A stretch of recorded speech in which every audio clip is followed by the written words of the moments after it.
satu, kita sudah ada di lokasi Jakarta Barat, salah satu project Blaze Group, Blaze Koi Center di tahun ini yang memiliki tingkat kesulitan agak ekstrim ini.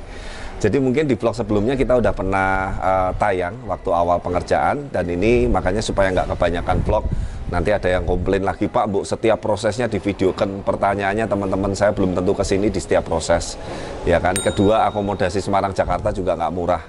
Dan ketiga, kita juga udah banyak kok di video-video sebelumnya itu kita udah buatin tahapan-tahapannya. Saya rasa kalau yang mengikutin pasti tahu lah. Nah, intinya saat ini sudah ada di tahapan finishing untuk estetika dan finishing untuk sistem filtrasi dan setting equipment sama media. Nah, Noval sekarang shoot dulu nih ke atas. Jadi ini ada 2 rumah beliau. Yang kita bangun ini adalah rumah yang dengan tingkatnya paling tinggi, ada 5 lantai. Wow, 5 lantai ya, Kak? Nah, ini nanti aksesnya ke sana aja teman-teman bisa lihat ya. Nah, itu kelihatannya bongsainya doang tuh yang salah satunya di atas. Nah, teman-teman bisa bayangin, kita mulai dari bawah material ngelangsirnya, prosesnya, naikin batu-batuannya, naikin pohonnya, naikin equipmentnya, medianya, itu juga butuh cost dan tenaga lebih. Dan itu semua kita sampaikan ke customer. Makanya meskipun project ini gak terlalu besar, tapi kendala lokasinya dan ada pembuatannya itu ada kesulitan, yaitu di lantai 5, makanya harganya pun agak sedikit lebih berbeda. Dan itu kita sampaikan semua dengan customernya. Bahkan saya simulasi contoh bawa satu material dari lantai 1 ke atas dan segala macam, itu prosesnya lumayan melelahkan juga. Yuk kita masuk sini, Pak. Nah, ini lantai satunya, lantai dasar teman-teman. Nih material-material dan yang lain-lain ini kita biasanya drop di sini dulu. Nah, kita permisi naik, Mas, lewat yang sini ya. Nah, oke, kamu juga jangan ngos-ngosan ya, ikutin saya ya. Ini kita hitungannya cuma sekali jalan, Val. Nah, kalau tim Blaze yang kerja di sini sehari naik turun segala macam ini bisa berkali-kali. Tuh, tanaman-tanaman sebagian udah kita taruh di sini dulu. Ada pasir, ada tanah, ada koral, ini ada semen. Nih, yuk kita olahraga sekarang teman-teman. Lantai 1. Nih, oke, tuh ya. Jadi biar teman-teman ngerasain betapa panjang prosesnya untuk membuat kolam ini. Dan ini lokasinya intinya ada di lantai 5. Lantai 2 sekarang. Misi ya, Mbak. Kita naik ke lantai 3. Oke. Masih kuat, Val? Halo.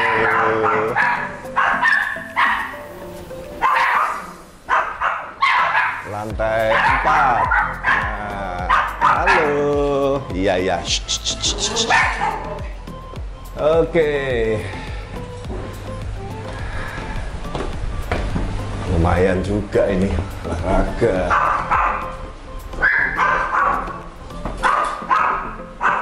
Satu lagi, Val. Lantai ke-5 sekarang. Oke.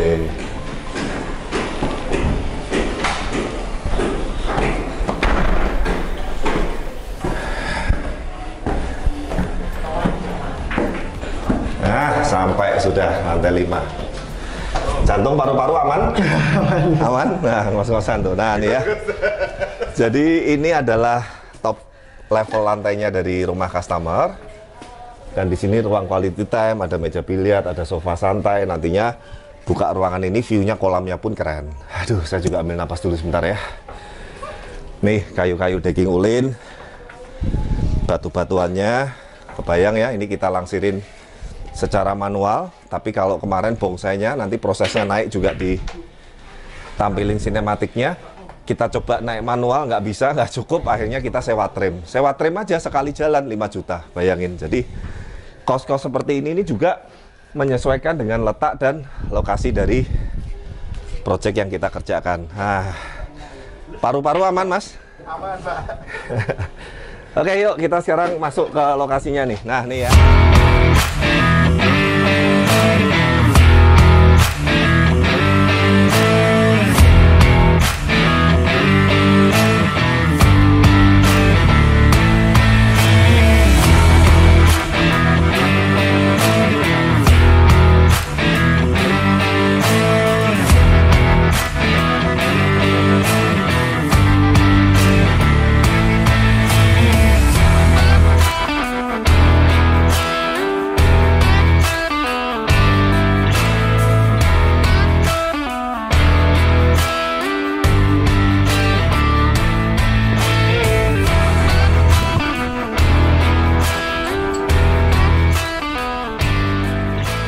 Jadi saya jelaskan sekilas teman-teman.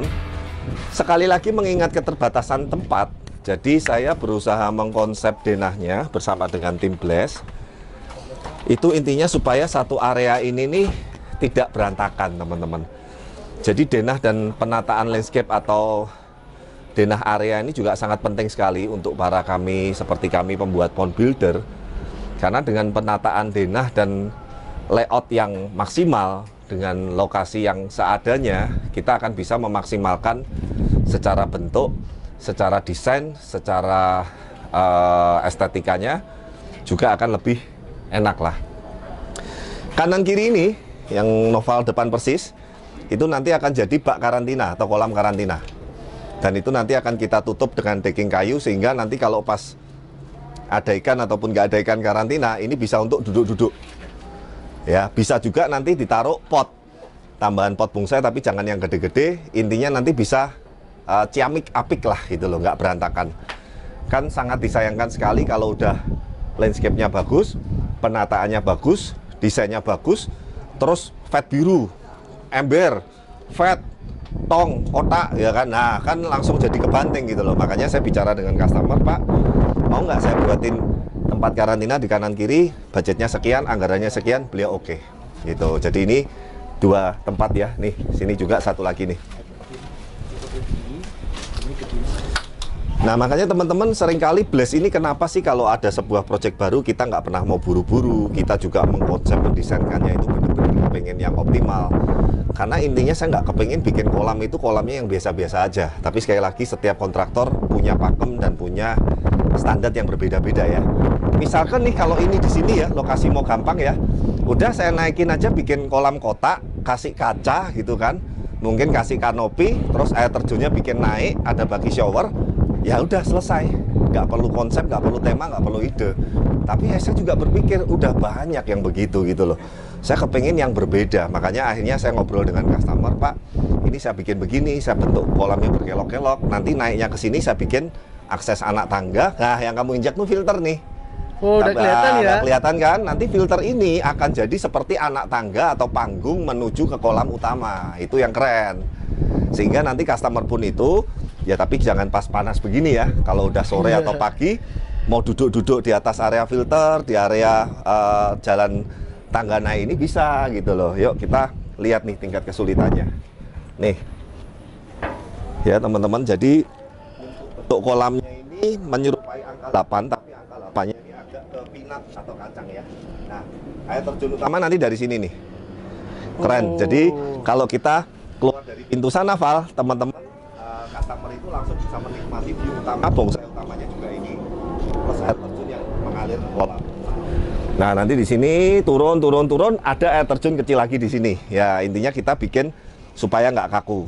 Nah, ini pun teman-teman kita bikin kemiringannya cukup ekstrim, sehingga dia dengan kemiringan yang cukup ekstrim ini, air flow-nya yang menuju bottom drain, menuju pemipaan yang untuk ke filter ke apa bisa maksimal. Nah, juga besi-besi seperti ini udah pernah saya jelaskan ya fungsinya apa. Untuk batu yang ibaratnya floating, kerendam air sebagian, yang di atas ini nggak kerendam, nanti ada pasangannya lagi masih belum selesai. Nih, ini barusan mulai teman, jadi masih berantakan.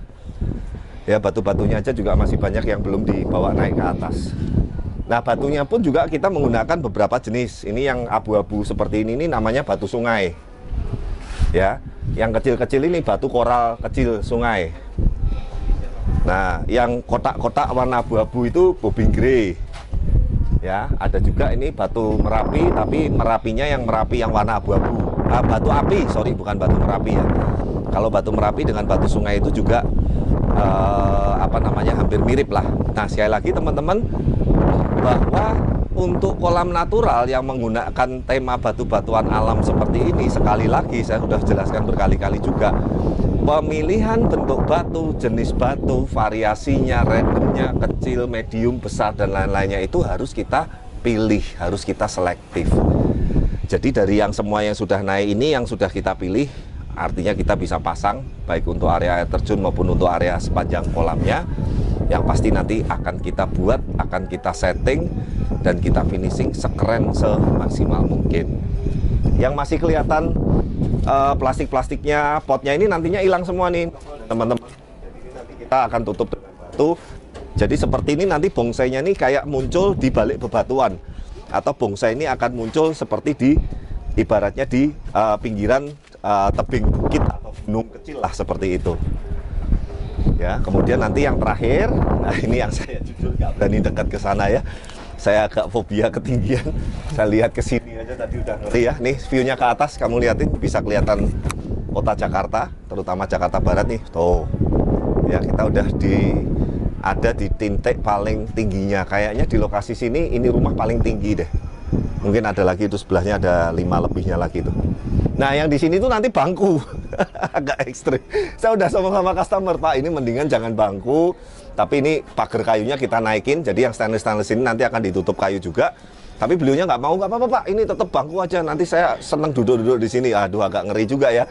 Tapi nanti saya udah bilang dan beliau udah ACC, yang pagar stainlessnya naik ke atas itu nanti kita akan naikin lagi dengan kayu, supaya ibaratnya nggak terlalu riskan lah, namanya setinggi ini kan ngeri juga ya kalau amit-amit kenapa-kenapa ya. Nah seperti itu teman-teman. Nah ini nanti lanjutannya ini decking kayu seperti ini di sepanjang temboknya. Jadi antara kolamnya natural, estetikanya natural, bebatuannya natural, ketemunya nggak tembok putih begini teman-teman. Kalau ketemu tembok putih begini agak ibaratnya agak jomplang lah. Nah makanya kita tuh memikirkan sampai sedetail itu teman-teman. Jadi kalau teman-teman panggil Blaze, salah satu poin plus yang teman-teman dan customer akan dapatkan adalah bukan cuma spek filter dan spek kolam dan spek equipment yang premium, tapi estetika, kerapian, desain, tema, dan kemudian konsep-konsep yang tidak standar, tidak umum, itu teman-teman akan dapatkan nilai plus-plusnya gitu loh. Dan itu memang sudah saya komit kira-kira udah 5 tahun terakhir ya dengan tim dan anak-anak Blaze, bahwa saya kepengen Blaze ini punya karakter yang khusus, punya karakter yang kuat, sehingga kontraktor kolam tuh banyak, pekerja seni seperti kami juga banyak, tapi saya berharap bahwa Blaze sendiri tuh punya karakter yang ibaratnya yang berbeda gitu loh. Karena saya juga pernah ketemu beberapa senior saya, memang bukan di bidang kolam koi. Intinya kalau kita mau survive dan kita mau ibaratnya bisa mendapatkan market yang bagus, itu kita harus punya nilai lebih. Nah salah satu nilai lebihnya itu loh teman-teman. Kadang ada yang kolam kalau teman-teman lihat estetikanya bagus, desainnya bagus, tapi filternya seadanya, airnya seadanya. Ada yang filternya keren, spek medianya dan lain-lain keren, tapi desainnya seadanya, kebalik. Ada juga yang akhirnya ikannya juga asal-asalan. Tapi kalau Blaze semuanya, mulai dari estetika, desain, konsep, filtrasi, kolam, sistemnya, media, maintainnya yang isi, kita mau semuanya yang terbaik gitu loh. Nah, sekali lagi, itu adalah ciri khas, dan saya yakin setiap kontraktor dan pekerja seni pasti punya standarnya masing-masing seperti itu. Ya mungkin setelah batu ini nanti kita akan lanjut ya. Sekali lagi nanti waktu saya udah mulai ikut menginstall dan menata batu, saya minta vlognya juga berhenti. Mungkin nanti kita vlog terakhir sudah selesai finishing semua. Mas Santo, Mas, kira-kira atau Mas untuk finishing sampai kita udah perapian atau apa semingguan lagi lah ya mungkin ya. Ya seminggu setengah lah ya. Nanti kita udah vlog yang ketiga. Tinggal ngisi tanah itu. Ya. Tanaman, tanah. batu sama masang keramik mozaik ini Pak. Ya, ya. Tapi memang diaci dulu itu. Ya. Itu yang untuk karantinanya ya. Ya. Jadi intinya teman-teman, inilah tahapan di lantai 5 sudah 60%. 40%-nya lagi ini kita masuk tahap finishing, setting landscape, tanaman-tanaman, bonsai, media, equipment, dan lain-lain. Nah nanti yang ketiga itu udah running. Nah yang keempat nanti mungkin terakhir, ikan udah masuk, yang pasti keren ya. Teman-teman saksikan terus, dan terima kasih juga untuk customer yang sudah mempercayakan untuk pembuatan kolamnya, desainnya, landscape-nya ke Blaze Group dan Blaze Koi Center. Dan buat teman-teman yang tertarik dengan desain-desain kita, dengan estetika kita, dengan settingan batu kita, dengan settingan filter dan equipment kita, jangan sungkan nanti langsung hubungin kontak di bawah ini ya. Saya tim Blaze, tim Blaze Channel juga unjuk diri. Setelah ini kita harus lanjutkan Nusatik, dan sampai ketemu di video-video berikutnya. Bye-bye.